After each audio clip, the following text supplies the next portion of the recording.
Hello. Bienvenue dans l'un des plus beaux villages du Japon. Non, je ne vous mens pas, ceci n'est pas un titre putaclic. Il y a quelqu'un qui est venu me voir et je suis tombé nez à nez avec une dame et j'ai compris que j'étais rentré chez quelqu'un en fait. Non mais là c'est pas possible. Hop, hop, hop, hop. Chaque jour est une nouvelle découverte, hein, je vous le dis. Our hearts beat to the city streets. We began to feel the fire. We rise like tall buildings as the chemicals they take us higher.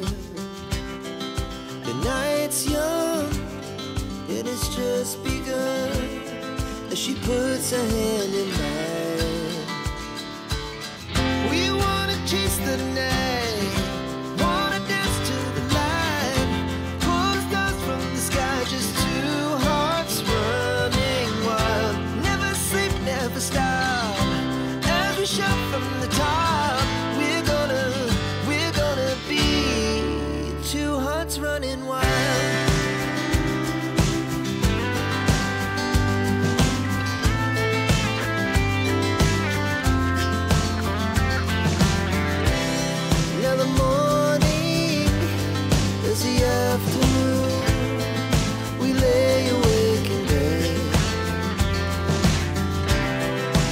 So loud as the hours pass, we're gonna do it all again. We wanna chase the night, wanna dance to the light, pull the stars from the sky, just two hearts running wild. Never sleep, never stop, as we shout from the top. We're gonna be. We're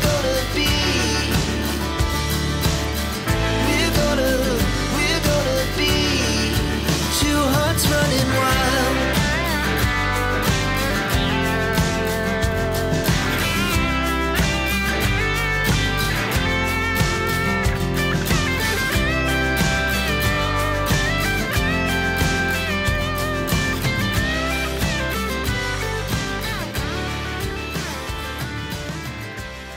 Non, je ne suis pas dans une carte postale. Non, je ne suis pas non plus dans un fond vert. Je suis toujours en direct du Japon. Konnichiwa les amis, j'espère que vous allez bien. Nouvelle journée, nouvelle aventure, nouveau vlog en direct de l'un des plus beaux villages du Japon, Shirakawa-go, dans les Alpes japonaises, pas loin de Takayama. Mais très rapidement, permettez-moi de me présenter pour celles et ceux qui ne me connaissent pas. Je m'appelle Ben et nous sommes en direct du Japon tous les jours sur ma chaîne YouTube, car oui, je poste une vidéo par jour en direct du Japon. Donc si jamais vous tombez un petit peu par hasard sur ce contenu et qu'il vous plaît, n'hésitez vraiment pas pour m'encourager à vous abonner, à liker, à commenter, à partager. Merci beaucoup pour la force et le soutien. Et comme en suivant en live mes aventures, comme si vous y étiez toujours bien avant mes vidéos YouTube. Ça change pas, c'est sur mon compte Instagram Ben & Co. Bref, je vous fais le topo très rapide. Donc ce matin, réveil à Takayama. J'ai pris un bus de la gare des bus donc de Takayama, moyennant 2700 yens, ce qui fait à peu près 17 €, m'a conduit ici en 1 heure à peu près. Alors pour venir ici, j'ai prévu quand même le coup. C'est-à-dire que hier soir, en rentrant de Furukawa, je suis passé à la gare des bus de Takayama pour réserver mes billets, parce que c'est très prisé, hein. Il y a carrément des billets qui étaient sold out, ils avaient tout vendu. Heureusement, j'ai réussi à trouver un billet aller, un billet retour. Alors en général, moi, j'aime pas prendre de billets retour. J'aime bien rentrer quand j'ai envie de rentrer, quand je sens que voilà, j'ai fait le tour et que j'ai terminé ce que j'avais à voir, ce que j'avais à explorer. Ma foi, là, j'avais pas le choix. J'ai pas envie de me retrouver ici jusqu'à 22-23 h, quoique ça me déplairait pas, hein. C'est tellement beau. Mais non, du coup, voilà. J'ai mon billet retour prévu aux alentours de 16 h 30, voilà, quand la nuit commencera à tomber petit à petit. Et bah écoutez, ce que je vous propose, c'est qu'on perde pas plus de temps et qu'on commence à explorer ensemble Shirakawa-go. On est parti. Alors l'exploration commence d'ici, de la gare des bus de Shirakawa-go. C'est là où le bus nous a déposé. Ce que je peux vous dire, c'est que c'est full of touristes, hein. Là, je vois des bus arriver depuis tout à l'heure et il y en a comme ça qui vont arriver toutes les heures. En même temps, c'est tellement beau, hein. Ce que j'ai oublié de vous dire, c'est que ce village, il est classé au patrimoine mondial de l'UNESCO. Voilà. En plus là, vous avez vu, on est en plein hiver, on a la neige qui vient nous régaler, nous sublimer un petit peu ces paysages. C'est fantastique. Par contre, il va falloir faire très attention parce que ça glisse et moi, je n'ai concrètement pas prévu de boots.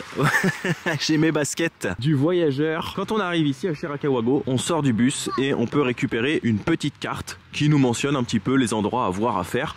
Je l'ai prise, mais en vérité, je l'ai pas vraiment regardée. Voilà, j'ai envie de faire ça à la World Again, c'est-à-dire comme d'habitude en mode quand rien n'est prévu. On va juste vadrouiller ensemble, on va faire le tour et puis voilà, hein, ça change pas. Vous savez là, j'ai l'impression en fait d'être retourné en Turquie. Durant la saison 2, j'avais eu la chance de visiter un endroit qui s'appelle Hayder, dans les montagnes, dans la région justement de Rize, au nord de la Turquie, nord-est plus exactement. Et en plus j'étais arrivé en pleine période hivernale et il neigeait. Et c'était fantastique. La seule différence, c'est que en fait, à Hayder, il y avait beaucoup moins de touristes. Ma foi, c'est fantastique, hein, franchement. En plus là, il y a la neige qui commence à tomber et ça va, c'est juste des petits flocons par-ci par-là. C'est pas dérangeant, au contraire, ça ajoute un petit charme à la visite. C'est trop stylé. Le pauvre, il a pas fait attention. Il y a de la neige qui lui est tombée dessus. Comment j'aimerais trop faire un petit concours de boules de neige là.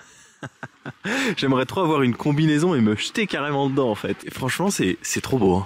Je sais pas ce que vous en pensez, dites-le moi en commentaire. Mais voilà, stoppez la vidéo, mettez un petit commentaire, dites-moi ce que vous en pensez.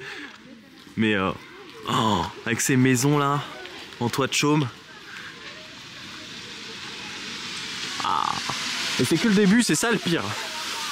On n'a même pas commencé l'exploration quoi. Ça fait même pas 5 minutes que je marche. Mais on est déjà plongé vraiment dans l'atmosphère du village.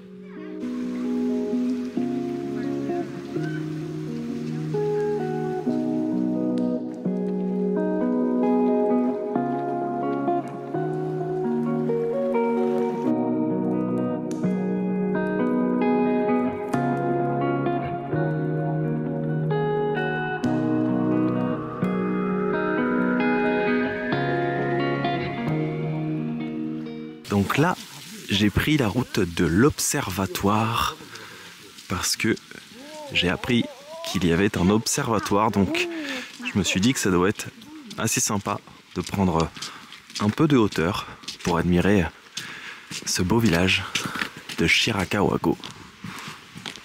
Konnichiwa. Et c'est magnifique, hein. Franchement, en plus avec cette neige là comme ça qui tombe des arbres, c'est trop beau.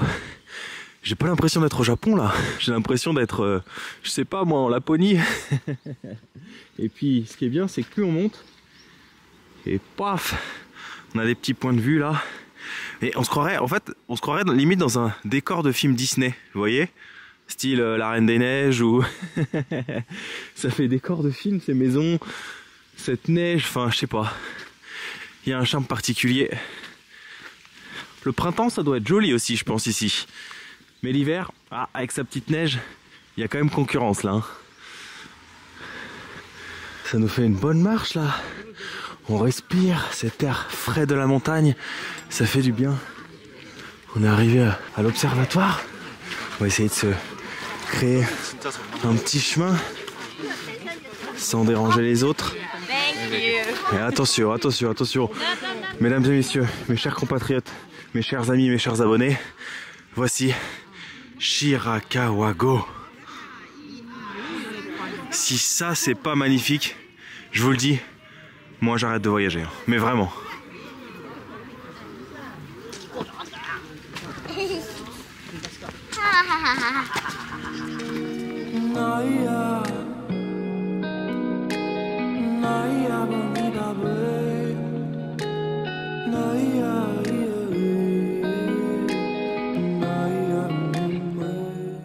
Alors je viens de quitter l'observatoire, là ça fait à peu près même pas 10 minutes que je marche, mais je me suis dit peut-être que si je sors un petit peu voilà, des endroits populaires et que j'essaye de voir ce qu'il y a, est-ce que peut-être j'aurais pas une chance non seulement de rencontrer des locaux, mais aussi peut-être de trouver d'autres points d'observation qui sont pas connus en fait, tout simplement. Sauf que en fait là je pourrais continuer très loin, mais je n'ai pas les chaussures adéquates. Ma foi, je me retrouve tout seul, ici, ce qui est plutôt sympa. Et puis, bon, La vue n'est pas dégueulasse non plus, hein, j'ai envie de dire. Quoi qu'il arrive, c'est toujours très joli, hein. Cette neige, ces arbres recouverts de neige, on a un peu de brouillard et tout, ça donne une atmosphère mais exceptionnelle. Mais bon, malheureusement, il n'y a pas d'autres spots où je peux admirer la vue du village. En tout cas, pour le moment, j'en ai pas trouvé. Si j'avais peut-être des bottes, je me serais aventuré, franchement. Mais là, vous voyez, hein, il y a concrètement 20 à 30 cm de neige, donc ça va pas être possible, sinon j'aurais les godasses toutes mouillées et puis c'est pas très agréable de continuer la journée comme ça. Donc on va retourner gentiment vers le centre du village.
Hello. Hi. Thank you.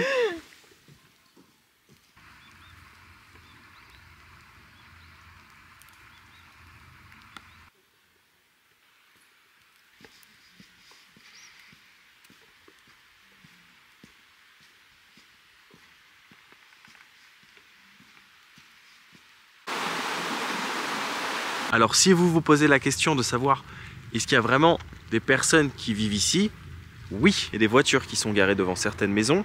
Il y a même des panneaux où il y a écrit « Ne pas rentrer ». C'est-à-dire que c'est pas un musée, quoi. On est chez des gens. J'ai vu même des boîtes aux lettres. Et devant certaines maisons, il y a du bois qui est entreposé pour l'hiver. Alors il y a des maisons qui sont visitables, hein, des vieilles bâtisses, moyennant une petite compensation financière, il me semble de 400 yens. Parce que en fait, figurez-vous que tout à l'heure, j'avançais et j'ai vu qu'on pouvait visiter donc une de ces maisons. Sauf que je me suis trompé d'entrée. Moi j'ai passé la porte, il y a quelqu'un qui est venu me voir et je suis tombé nez à nez avec une dame et j'ai compris que j'étais rentré chez quelqu'un en fait. Donc je dis oh pardon Sumimasen, pardon, maison Wanda, ah derrière, ok ça marche. Voilà. Mais donc c'est pas juste un décor, hein. Il y a vraiment des personnes qui vivent ici. C'est quand même un cadre de vie extraordinaire. Par contre, c'est vrai que j'aimerais pas qu'on rentre chez moi, c'est vrai que c'est pas très cool, donc il faut bien faire attention quand on se balade, voilà, de pas enquiquiner les gens qui vivent ici, quoi.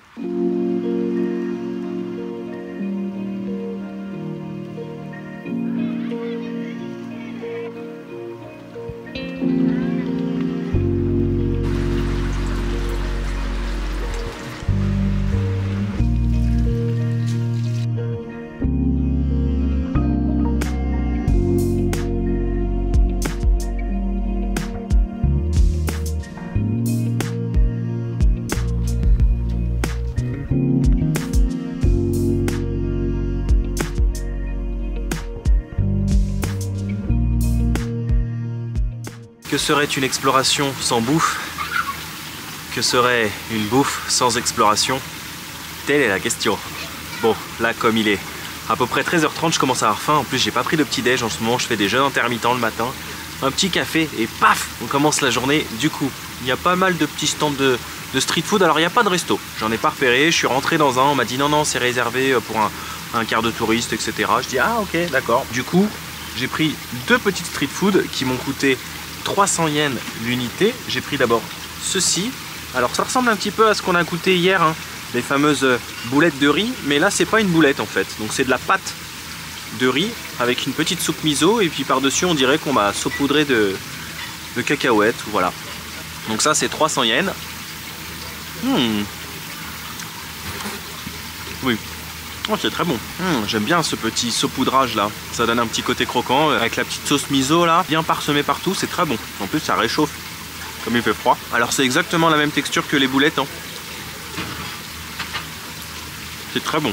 Et puis j'ai pris également une croquette de bœuf avec du bœuf de Hida. Alors j'ai pas pu le goûter hier, mais je vais le goûter aujourd'hui. Alors mon but c'était pas de le goûter en croquette, mais de goûter une vraie pièce de bœuf. Mais là bon, on va dire c'est une petite mise en bouche avant de goûter une vraie pièce de bœuf de Hida. Donc c'est voilà, une petite croquette. Et ça pareil 300 yens. Donc d'après ce que j'ai compris, il y a du bœuf et c'est mélangé avec de la pomme de terre, etc. Et puis c'est frit.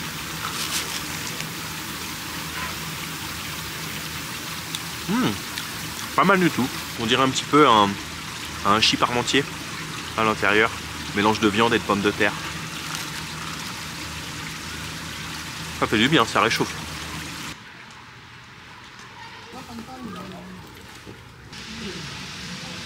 Bon alors j'ai trouvé un resto, mais il y avait écrit « Sorry, we are full ». Ben c'est pas grave, je vais en profiter pour me faire des petites street food que j'ai pas eu l'occasion de goûter depuis que je suis arrivé au Japon, notamment un petit buns. Alors ça c'est un Hida Beef Buns, ça vaut 550 yens. Alors ici on peut trouver vraiment le bœuf de Hida sous plusieurs formes. Vous avez vu tout à l'heure ce qu'on a mangé, les croquettes. Là à l'intérieur c'est fourré à base de bœuf et puis on peut manger donc les vraies pièces de bœuf. Et j'ai pris là sa petite sœur, un fried dough cake. C'est une sorte de petite pâtisserie, je sais pas du tout ce que c'est en vérité. Mais pour moi fried c'est frit. Donc cake gâteau, petit gâteau frit, I don't know. Ça vaut 150 yens. Oh c'est bon. Je l'ai trouvé ici à l'intérieur. C'est du red bean. Je vous ai dit on fait beaucoup de choses à base de red bean au Japon. Donc des petits haricots rouges. C'est très bon. Ça a la texture un peu d'un macaron, mais ça n'en est pas un du tout, ni au goût. Mais voilà, on dirait un peu la texture d'un macaron, c'est un peu croustillant. C'est très très bon. Il y a un petit goût sucré, mais c'est très léger. Puis il y a ce petit côté croustillant là qu'on apprécie. Il y a un côté bien moelleux, bien soft. Il y a une harmonie parfaite là.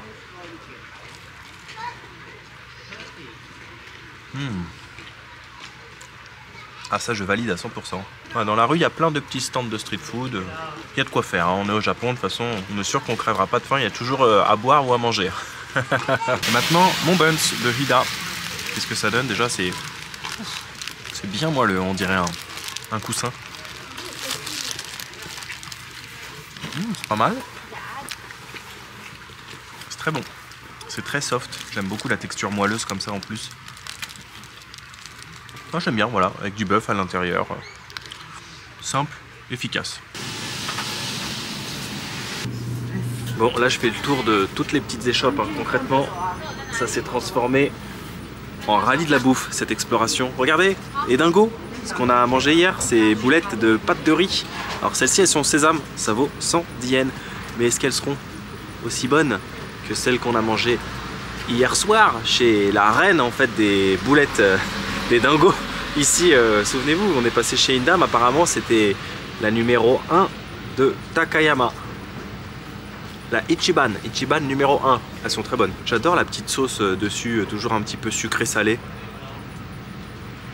Ça réchauffe en plus, ça fait du bien. Alors ça coûte 110 yens. Hein. Hier, à titre de comparaison, c'était 100 yens à Takayama. Il n'y a pas une grosse différence, à peine 3-4 centimes d'euros. J'aime bien. Avec le petit sésame là par-dessus, miam, c'est très bon. Oh, arigatou gozaimasu. Toujours finir un repas par une petite note sucrée de fin de repas. D'ailleurs, dédicace à la personne qui m'a dit ça un jour. Si elle regarde cette vidéo, elle se reconnaîtra.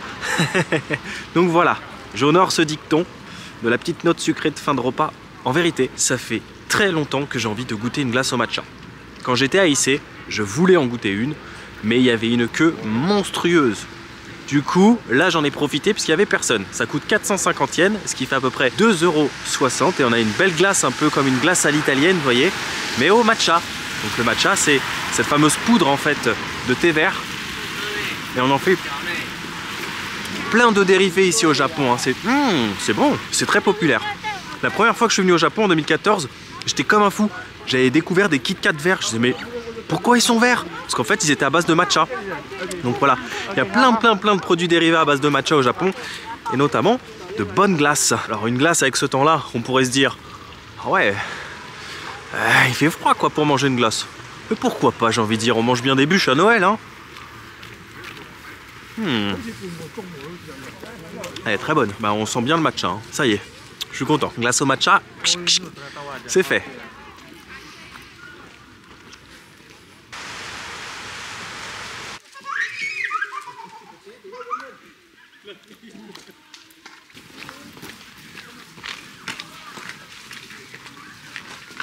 Regardez-moi ce pont suspendu en mode Indiana Jones.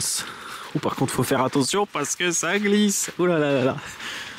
Alors là, je viens de discuter avec un Mexicain très gentil. Ça m'a rappelé de bons souvenirs. D'ailleurs, playlist du Mexique dans l'onglet playlist de ma chaîne YouTube, hein. Il y a plein d'autres aventures dans l'onglet playlist. Vous découvrirez un petit peu tout ce que j'ai fait dans le passé, de très beaux voyages, de belles saisons. Et puis là, je viens de parler avec des Indonésiens très gentils. J'ai croisé pas mal d'Indonésiens aujourd'hui, de touristes indonésiens. Et je vous promets que ça me donne de plus en plus envie d'aller visiter ce pays. Déjà qu'il est sur ma bucket list de voyage depuis longtemps, comme un paquet de pays, j'ai envie de dire, mais moi comme j'adore prendre mon temps quand je voyage, du coup c'est rare que je fasse une semaine genre au Japon, puis après hop je m'en vais, une semaine ailleurs, non, je prends mon temps. Mais l'Indonésie, ça me donne terriblement envie, ce sera peut-être l'une de mes prochaines destinations je pense, parce que j'ai très envie d'aller visiter ce pays et découvrir cette culture. Alors attention, vous êtes prêts? Et paf! Bienvenue à Shirakawa-go.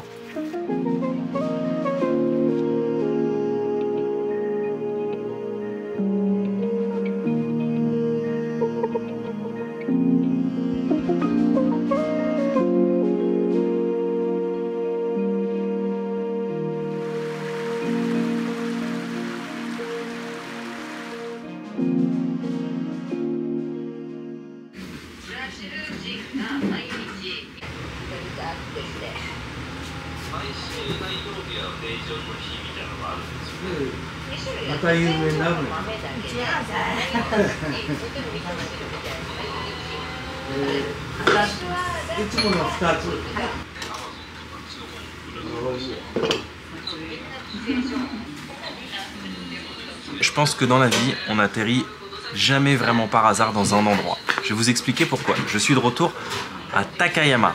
Cette fois, j'ai préparé mon coup comme je sais que les restaurants ferment tôt. D'ailleurs, celui-ci où je viens d'arriver ferme à 20 h. Je l'ai vu sur Google Maps, là je me suis dit on va faire les choses bien, on va arriver à 19 h. Mais de base, c'est pas dans ce resto que je voulais atterrir, je voulais aller manger des soba. Les soba, ce sont les nouilles traditionnelles japonaises et apparemment là dans la région, il y en a des typiques, vous allez voir. On va découvrir ça ensemble. Sauf que de base, je voulais aller dans un resto que m'avait conseillé le gentil monsieur que j'avais rencontré lors du Nakasendo. Vous savez, dans la petite maison là où ils offraient du thé. Sauf que ce resto est fermé aujourd'hui. Du coup, à mon auberge, j'ai demandé en fait au gérant de l'établissement s'il en connaissait un autre très bon. Donc il m'a donné le nom d'un autre restaurant qui était également fermé. Du coup, on s'est rabattu sur un troisième restaurant qui est situé à peu près à 15 minutes à pied de mon auberge en soi. C'est pas loin, mais j'avais l'impression d'aller vraiment au fin fond de Takayama, quoi. J'ai traversé vraiment toute la ville. Je me suis dit, mais c'est pas possible, au fond de cette rue, il n'y a pas de resto, quoi. Il n'y a plus rien par ici. Et bah si, on a madame, là, une petite mamie japonaise qui va nous faire des soba dans ce resto très traditionnel et typique japonais. D'ailleurs, il y a une salle derrière moi qui est fermée où on peut, vous savez, manger à même le sol, hein, vraiment en mode Japanese style.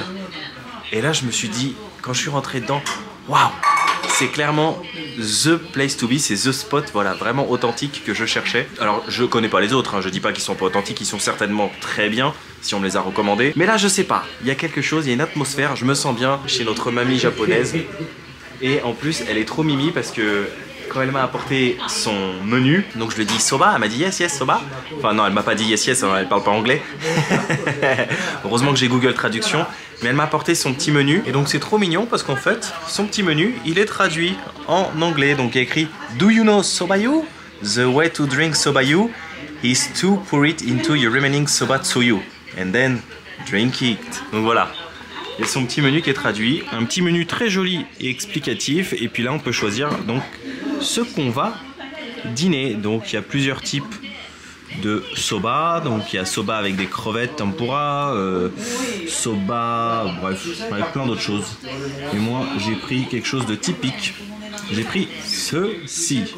Ce sont des Soba tempura. Donc tempura, ce sont des beignets de crevettes. Et on peut le prendre donc avec des soba ou les udon, les grosses nouilles. Moi j'ai pris soba bien évidemment, ça coûte 1250 yens, voilà. Et puis là on attend gentiment que ça arrive. Ah j'adore, le cadre là, j'adore. Je me sens vraiment au Japon quand je suis dans ce genre d'endroit.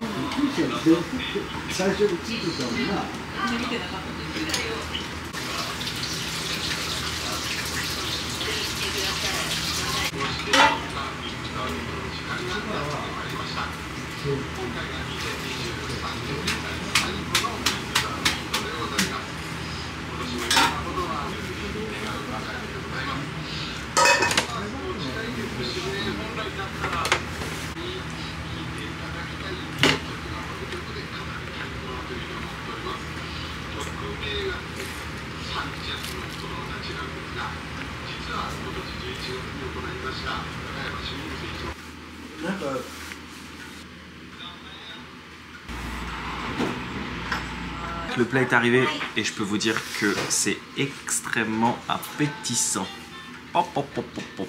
Donc là j'ai vu arigato gozaimasu, j'ai vu une autre gentille petite mamie faire la préparation et c'était très agréable. Donc c'est servi avec des petits condiments, je suppose que c'est du navet. Mais j'en ai pas la certitude. Alors je pense que le mieux c'est de goûter. Itadakimasu. Après j'en ai pas la certitude, mais en général maintenant ça y est, je commence à être habitué. Je me trompe moins. Oui, c'est du navet et c'est très bon et j'adore ça. C'est vraiment bon le navet. Et bah c'est parti hein, à l'attaque. Je sais pas si je vais réussir moi aussi à les manger comme les Japonais. Bon. Ça par contre j'y arrive toujours pas. C'est extrêmement bon. Vraiment. Alors la dernière fois que j'en ai mangé, c'était quand j'étais dans la préfecture de Shimane. J'avais goûté les soba typiques de la région où on met un petit peu de sauce par-dessus et on les mange froides. Là, elles sont chaudes et servies comme ça en bouillon avec donc des crevettes frites et des petits légumes frits aussi. Pas que des crevettes frites. C'est bon. Il y aura une sorte de petit piment. Donc ça, je sais pas qu'est-ce que c'est, mais bon. Alors ça, je sais pas du tout ce que c'est. C'est ma foi pas désagréable. Il y a une ambiance à l'algérienne ici.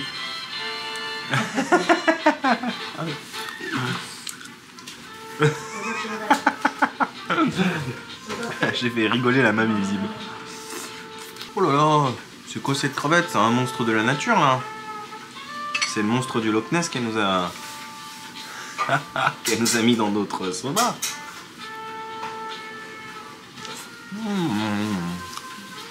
Oh purée. My god, quelle crevette. Elle est immense. Oh, je regrette pas.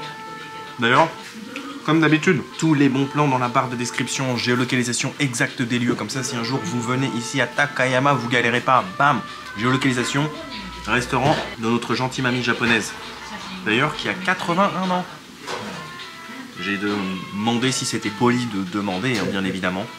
On m'a dit pas de souci, elle a 81 ans. Il y a du navet râpé aussi dedans. On a des petits bouts comme ça là.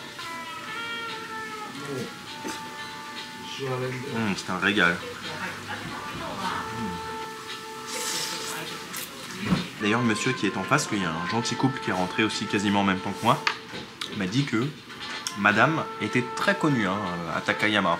J'ai l'impression qu'en ce moment, je fais que des foods où les personnes qui les préparent sont très connues. La dernière fois, on est parti manger par hasard dans le stand, vous savez, là, de dingo, les petites boulettes de riz.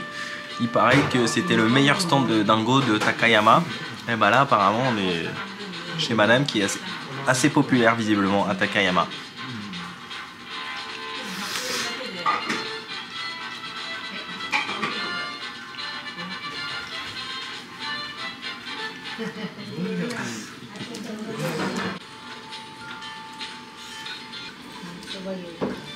Ah, oh.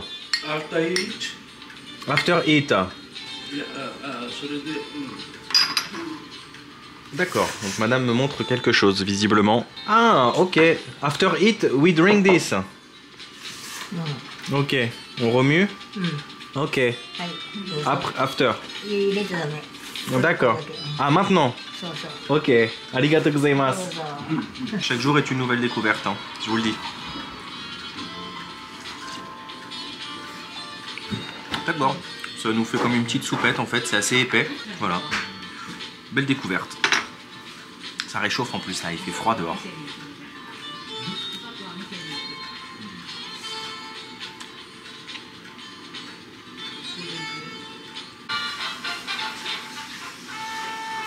Hoshikata desu, arigatou gozaimashita. どうもありがとうございます。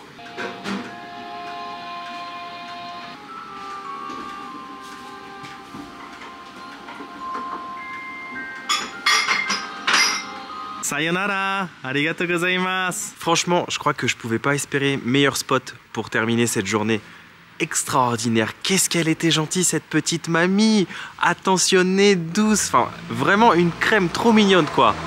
Donc c'est une fin de journée, une fin d'épisode. J'espère que vous avez passé un agréable moment en ma compagnie parce que moi franchement j'ai passé une super journée hein, de A à Z. Et puis là c'était vraiment la petite cerise sur le gâteau, terminé comme ça avec ce bon petit repas. Alors, Shirakawa-go, c'est splendide, surtout à cette période de l'année. Vous avez vu, avec la neige et tout, ça a beaucoup de charme. Après, évidemment, c'est très touristique, mais j'ai envie de dire, un petit peu comme tous ces endroits qui sont magnifiques autour du monde. Hein. Je me souviens quand j'étais par exemple en Turquie, à Pamukkale, l'un des plus beaux spots de Turquie, bah, c'est pareil, hein, y a du monde, c'est comme ça. Hein. Voilà, cet été, pareil, j'ai visité l'un des plus beaux villages de France. Et bah, il y avait aussi du monde. Mais ça va, je trouve que c'est raisonnable. Par rapport à Kyoto, où il y avait vraiment beaucoup de monde pour accéder au temple principal, là, je trouve que ça allait. Il y avait des touristes, mais on n'était pas non plus les uns sur les autres. Donc c'était agréable, voilà, de vadrouiller dans Shirakawa-go. Et franchement, si un jour vous êtes de passage au Japon, allez faire un petit tour, parce que ça vaut clairement le coup. Takayama, Shirakawa-go, là, le combo, c'est très sympa. Donc moi je me redirige gentiment vers mon auberge. Je vous dis comme d'habitude, merci vraiment d'avoir suivi cet épisode. S'il vous a plu, hein, n'hésitez pas à me le dire en commentaire, c'est fait pour ça. On se donne rendez-vous demain en direct du Japon. Prenez bien soin de vous. N'oubliez pas de voyager, mais surtout, n'oubliez jamais un truc, c'est que quand rien n'est prévu, tout peut arriver. Merci, ciao, à demain.